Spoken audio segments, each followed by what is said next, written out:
ശിവാനി ഈ വീട്ടിലെ റാണിയാണെങ്കിൽ ഞാനായിരിക്കുമല്ലോ അപ്പൊ മഹാറാണി.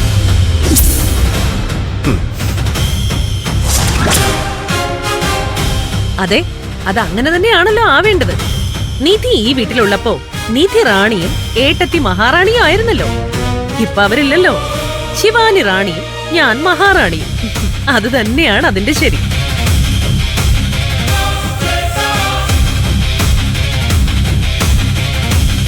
എന്താ പ്രണവേ നീ ഒന്നും പറയാത്തത്? ഞാൻ പറഞ്ഞത് ശരിയല്ലേടാ? ശരി തന്നെ, ആന്റിയാണ് ഇവിടുത്തെ മഹാറാണി.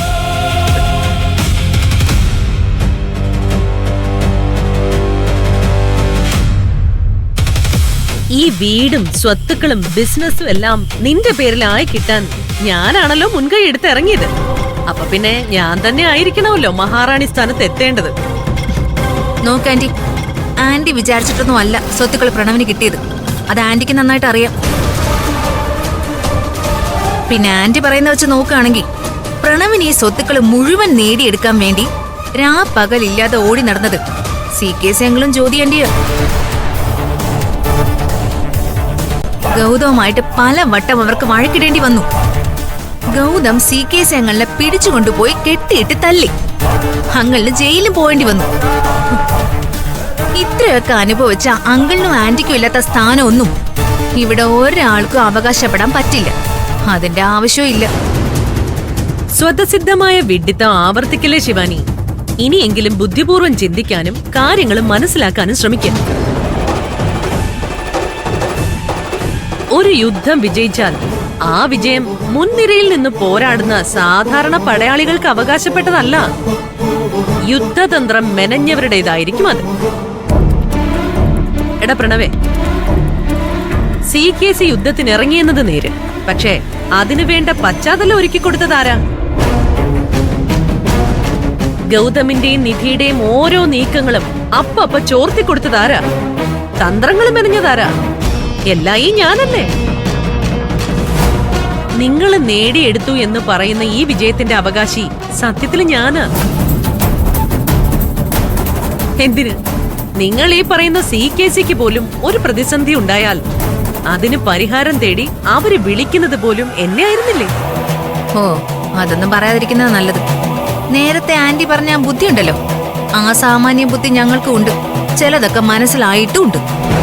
എന്ത് മനസ്സിലായെന്ന നീ പറയുന്നത്? ആവശ്യമില്ലാത്ത സംഭാഷണങ്ങളൊന്നും വേണ്ട, അതൊക്കെ പോട്ടെ.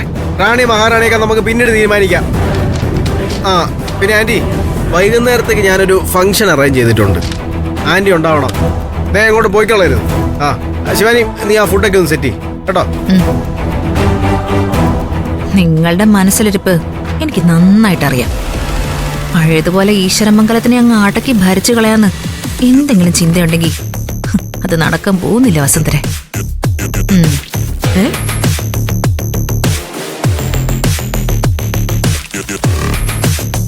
കാര്യം കാണുന്നത് വരെ ആന്റി ആന്റി എന്ന് വിളിച്ച് പുറകെ നടന്നിട്ട് എന്റെ കാല് വാരാൻ നോക്കുന്നോ? അത് നടക്കത്തില്ല ശിവാനി. ഇവളെ ചവിട്ടി ഒതുക്കി ഒരു മൂലയിൽ ഇരുത്തില്ല എങ്കിൽ ഈ വീടിന് പുറത്തു പോകേണ്ടി വരും. നിന്റെ കാര്യം ഞാൻ നോക്കിക്കോളാം.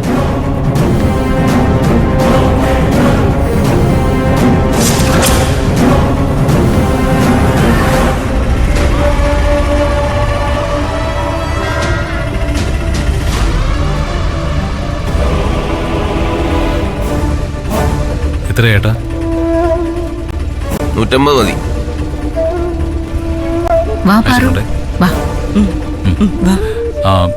ഇവിടേക്ക് തന്നെ വന്നു കയറി നിങ്ങൾക്കൊരു ബുദ്ധിമുട്ടുണ്ടാക്കണമെന്ന് കരുതിയതല്ല. പക്ഷേ ഒരു വാടക വീടെടുത്ത് മാറാൻ കുറച്ച് സമയം വേണം. അതുകൊണ്ട് ഇങ്ങോട്ട് വന്നത്. എന്തിനാ മോനെ ഇങ്ങനെയൊക്കെ പറയുന്നത്? ഈ വീട് ഞങ്ങൾക്ക് വേണ്ടി നീ തന്നതല്ലേ? ഈ ഒരു അവസ്ഥയിൽ നിങ്ങൾ ഇങ്ങോട്ട് വന്നില്ലെങ്കിൽ മാത്രമേ ഞങ്ങൾക്ക് വിഷമം ഉണ്ടാവൂ. എന്നാലും ആ പ്രണവ് ഇങ്ങനെയൊക്കെ ചെയ്തല്ലോ ഓർക്കുമ്പോഴാ വിഷമം. എങ്ങനെ മനസ്സ് വന്നു അവനെ ഇറക്കി വിടാൻ? അതൊന്നും സാരമില്ല ആന്റി. ഞങ്ങൾ പ്രതീക്ഷിക്കാത്തതൊന്നും അല്ലല്ലോ സംഭവിച്ചത്. ഇന്നല്ലെങ്കിൽ നാളെ എല്ലാം പ്രണവിന് വിട്ടുകൊടുത്തിട്ട് ഇറങ്ങണമെന്ന് തന്നെയായിരുന്നു ഞങ്ങളുടെ ഉള്ളിൽ. സ്വയം ഇറങ്ങുന്നതും ഇറക്കി വിടുന്നതും രണ്ടും രണ്ട് തന്നെയാ. ഗൗതമനോടും നിധിയോടും അവനവന്റെ വാശി കാണിച്ചു എന്ന് വെക്കാം. പക്ഷെ പാറുവിനോട് ചെയ്തതോ പെറ്റമ്മയല്ലേ? ഇതിന്റെയൊക്കെ പാവം അവൻ എവിടെ കൊണ്ടുപോയി തീർക്കും? അമ്മയോട് ഇറങ്ങിപ്പോകാനൊന്നും അവൻ പറഞ്ഞില്ല. ഞങ്ങളുടെ കൂടെ പോരണോന്നുള്ളത് അമ്മയുടെ മാത്രം തീരുമാനമാണ്.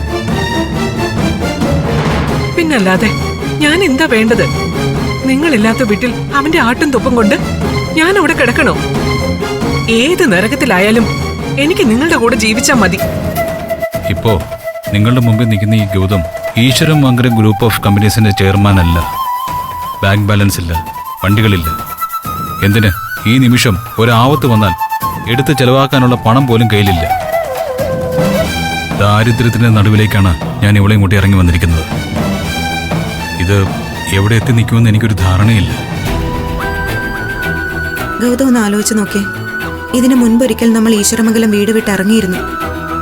അന്ന് എനിക്ക് ഗൗതമിന് ഞാനും മാത്രം. അവസ്ഥയൊക്കെ ഈ പറഞ്ഞതിന് സമാനം തന്നെയാണ്. പക്ഷെ നമ്മൾ അവിടെ നിന്നും പിടിച്ചു കയറിയില്ലേ? ഒരു വാടക വീടിന്റെ മുറിയില് നമ്മൾ രണ്ടുപേരും മുഖാമുഖം നോക്കിയിരുന്ന അവസ്ഥയല്ലേ ഇത്? ദേ, ഗൗതമിന് വേണ്ടി പ്രാർത്ഥിക്കാനും നമ്മളെ സ്നേഹിക്കാനുമായി 3 അമ്മമാരാ കൂടെയുള്ളത്. പിന്നെ എന്ത് പേടിക്കാനാ ഗൗതം?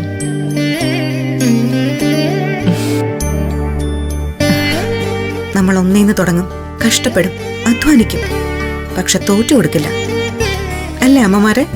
പിന്നല്ലാതെ. ധൈര്യമായിട്ടിരിക്കുക ഗൗതം. അതെ, വന്നപടി ഇവിടെ തന്നെ നിൽക്കാതെ അകത്തേക്ക് വാ. വന്നേ. വാ.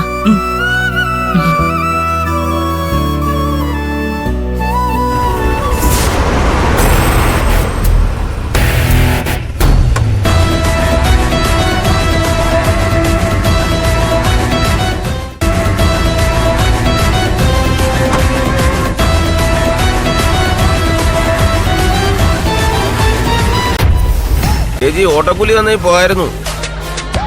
എന്താ ചേച്ചിന്നോ? അതൊക്കെ പണ്ട്. ഇനി മാഡവാ, സാക്ഷാൽ രേണുക മാഡം. എങ്കിലും ഒരു 350 രൂപ തന്നെ മാഡം. 500 ഉണ്ട്, ബാക്കി താൻ വെച്ചോ. വെയിറ്റ് ചെയ്യട്ടോ, ഞാൻ ഇപ്പൊ വരാം.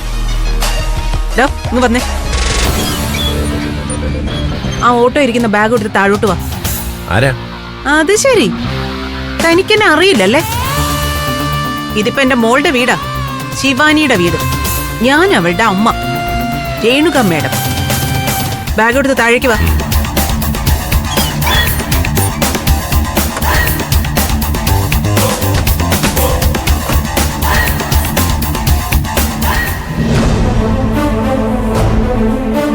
അതൊക്കെ ഞാൻ നോക്കിക്കോളാം. പെട്ടെന്നൊരു തീരുമാനം എടുക്കേണ്ടതില്ല. ശരിയെങ്കിൽ ഞാൻ വിളിച്ചോളാം.